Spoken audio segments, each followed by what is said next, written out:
बात करेंगे प्रोनाउंस, जिसको हम हिंदी में सर्वनाम और पंजाबी में प्रनाउन कहते हैं।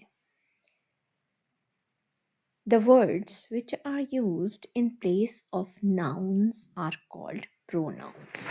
वो शब्द जो कि nouns या संज्ञा या नाउन की जगह यूज होते हैं उनको सर्वनाम, प्रोनाउंस या प्रनाउन कहा जाता है।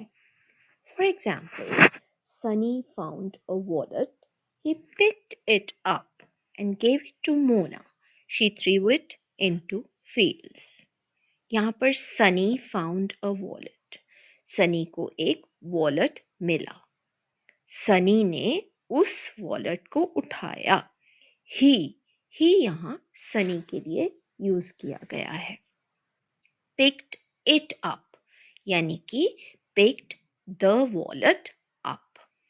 वॉलेट के लिए हमने it को यूज किया है and gave it to Mona और उसने उसी वॉलेट को मोना को दे दिया। इसी वॉलेट के लिए हम दोबारा से it का यूसेज कर रहे हैं। She threw it into fields.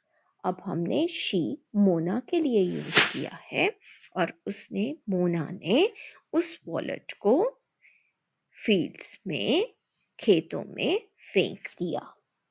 अब हम बात करेंगे प्रोनाउंस की टाइप्स की।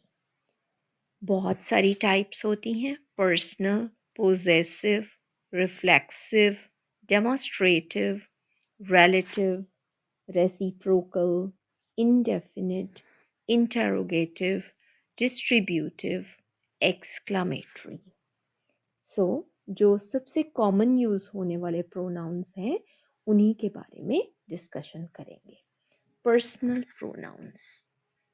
पर्सनल प्रोनाउंस वे प्रोनाउंस होते हैं जो कि एक्सप्रेस करते हैं पर्सन को एक सेंटेंस के अंदर। वो person first person, second person या थर्ड पर्सन हो सकता है। सो फर्स्ट पर्सन में आई या वी के रिलेटेड वर्ड्स आ जाते हैं। सेकंड पर्सन यू है। Third person he, she, it, they. इन्हीं को पर्सनल प्रोनाउंस कहा जाता है। Second category is possessive pronouns, the words which show the belongingness of a pronoun.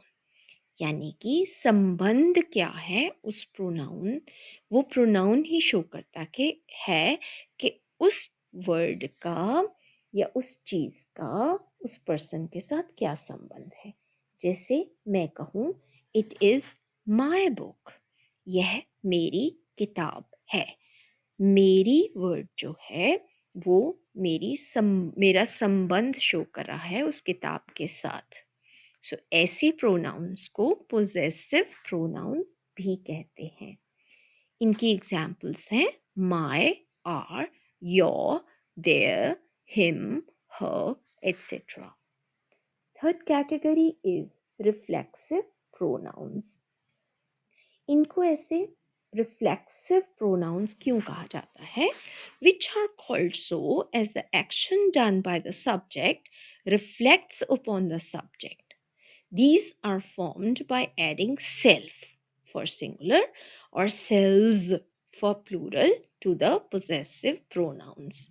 ये इन वर्ड से, इन प्रोनाउन से पता चलता है कि जो एक्शन हुआ है वो उसी पर्सन ने ही किया है।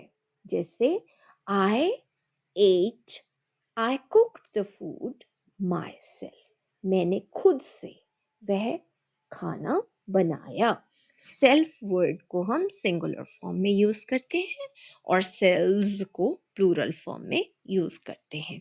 My self, ourselves, yourself, yourselves. Yourself means एक वचन, yourselves means बहुवचन, themselves, himself, herself, itself, etc.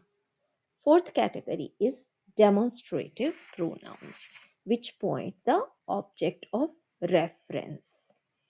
जिसके बारे में बात कर रहे हैं उसके बारे में पॉइंट आउट करता है, उस ऑब्जेक्ट ऑफ रेफरेंस के बारे में बात करता है। दिस मीन्स यह, ए जो नजदीक है, जो सिंगुलर है। दैट मीन्स बहुत दूर, और जो सिंगुलर ही है वह या ओ। दीज मीन्स जो पास में है और बहुत सारे हैं, बहुवचन है। ये, ए। दोज जो दूर हैं, प्लूरल है, बहुवचन है। वे, इनको पंजाबी में ओ कहा जाता है। Example, this is my book, यह मेरी किताब है। दीज आर माई बुक्स, ये मेरी किताबें हैं जो पास में पड़ी हुई हैं, जो मेरी अप्रोच में है, जिनको मैं टच कर सकती हूँ। दैट इज माई बुक, जो दूर पड़ी है वह मेरी किताब है। दोज आर माई बुक्स, वो बहुत सारी किताबें मेरी हैं जो दूर पड़ी हैं। आगे बात करते हैं relative pronouns की। वे pronouns, the pronouns which refer to some noun already referred to, जिसके बारे में हमने पहले से बात की है और उसी का रेफरेंस आ रहा है उसी सेंटेंस के अंदर। जिसके बारे में पहले से नाउन के बारे में बात हो चुकी है उसको एंटीसीडेंट भी कहते हैं। इनकी रिलेटिव प्रोनाउंस की एग्जांपल्स हैं who, which, that, what, whose, whom, etc. जैसे कि I know Suman who just went out, तो हम सुमन के बारे में बात कर रहे हैं।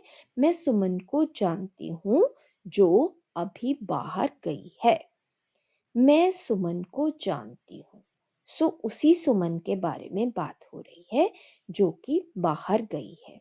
सुमन यहाँ पर एंटीसीडेंट है और रिलेटिव प्रोनाउन हु है, जो सुमन, वही सुमन जिसके बारे में बात हो रही है। This is the magazine which she gave me. Magazine यहाँ पर एंटीसीडेंट है और which is the relative pronoun. Thank you for watching.